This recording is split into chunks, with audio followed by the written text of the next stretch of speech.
जी हाँ, इन तमाम सवालों के जवाब फिलहाल हाँ में ही है। अब आप कहेंगे कैसे, तो सुनिए। जिस अफजल गुरु की रहम की अपील की फाइल सालों से दिल्ली सरकार के दफ्तर में धूल चाट रही थी, कसाब का हिसाब होते ही वो फाइल अचानक बाहर आ गई।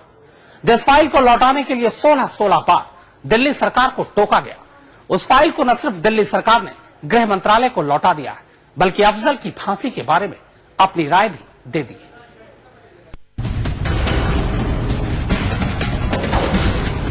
सुप्रीम कोर्ट के फैसले के बाद सितंबर 2006 में अफजल गुरु की बीवी ने राष्ट्रपति से उसके शौहर की जिंदगी बख्श देने की अपील की थी।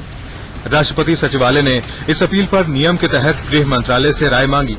चूंकि संसद भवन दिल्ली में है और अपराध दिल्ली में हुआ था, लिहाजा गृह मंत्रालय ने अफजल की माफी पर दिल्ली सरकार को अपनी राय देने के लिए कहा।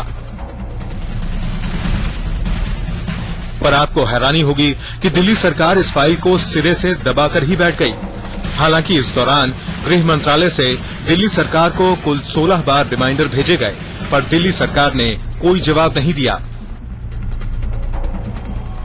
पर कमाल देखिए कि उधर मुंबई में कसाब को फांसी की सजा सुनाई गई और इधर दिल्ली में सालों से धूल चाट रही अफजल की फाइल अचानक बाहर निकल आई। जी हां, अफजल गुरु की दया याचिका की फाइल दबाने के इल्जाम में तमाम भद पिटवाने के बाद शीला दीक्षित सरकार ने आखिरकार सोमवार को फाइल वापस गृह मंत्रालय को भेज दी है। देखिए, लेटर्स एक डिपार्टमेंट से दूसरे डिपार्टमेंट में आते हैं, ना मिनिस्टर लिखता है ना मैं उसको रिसीव करती हूँ। लेटर आया और वो फाइल ऑलरेडी केस ऑलरेडी चली गई थी। जाहिर सी बात है कि शीला सरकार ने फाइल में अफजल गुरु को माफी देने या न देने के बारे में अपनी राय भी दी है। तो सुनिए कि शीला सरकार की इस बारे में क्या राय है। हमें अफजल गुरु को फांसी देने में कोई आपत्ति नहीं है, पर हमें लगता है कि उसे फांसी देने से पहले गृह मंत्रालय दिल्ली में पैदा होने वाली कानून व्यवस्था पर गौर करें।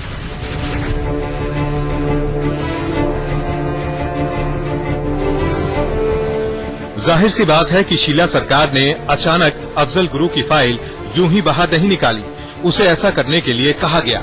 दरअसल केंद्र के साथ साथ दिल्ली और महाराष्ट्र में भी कांग्रेस की ही सरकार है, इसीलिए कसाब के मामले में जल्दबाजी दिखाने और अफजल के केस को लटकाए रखने के मुद्दे पर कांग्रेस की किरकिरी होनी तय थी। बस यही वजह है कि उधर कसाब का फैसला हुआ और इधर अफजल का भी दिल्ली सरकार ने हिसाब कर दिया। 4 साल के बाद ही सही आखिरकार दिल्ली सरकार ने अफजल गुरु की फांसी की फाइल इस दिल्ली सचिवालय से रवाना कर ही दी। सूत्रों की माने तो जवाब देने में दिल्ली सरकार ने कई सारी सावधानियां बरती हैं। फांसी पर क्या होगा, ये पूरा फैसला गृह मंत्रालय के जिम्मे सौंप दिया गया है। रही बात दिल्ली में कानून व्यवस्था की हालत पर, तो उसमें भी जवाब देने में कई सारी टिप्पणियां की गई हैं। कानून के जानकारों की माने तो दिल्ली सरकार के फाइल लौटा देने के बाद कैबिनेट की मंजूरी के साथ ही ये फाइल वापस राष्ट्रपति के पास जाएगी और फिर राष्ट्रपति उस पर आखिरी फैसला लेंगी। इस पूरी कवायद में अब बहुत ज्यादा वक्त नहीं लगने वाला, यानी जिस तेजी से अब ये फाइल घूम रही है, उसे देखते हुए 3 से 6 महीने के अंदर अफजल की जिंदगी का आखिरी फैसला हो जाना चाहिए। तंसीम हैदर के साथ कुमार कोणाल, दिल्ली आज तक।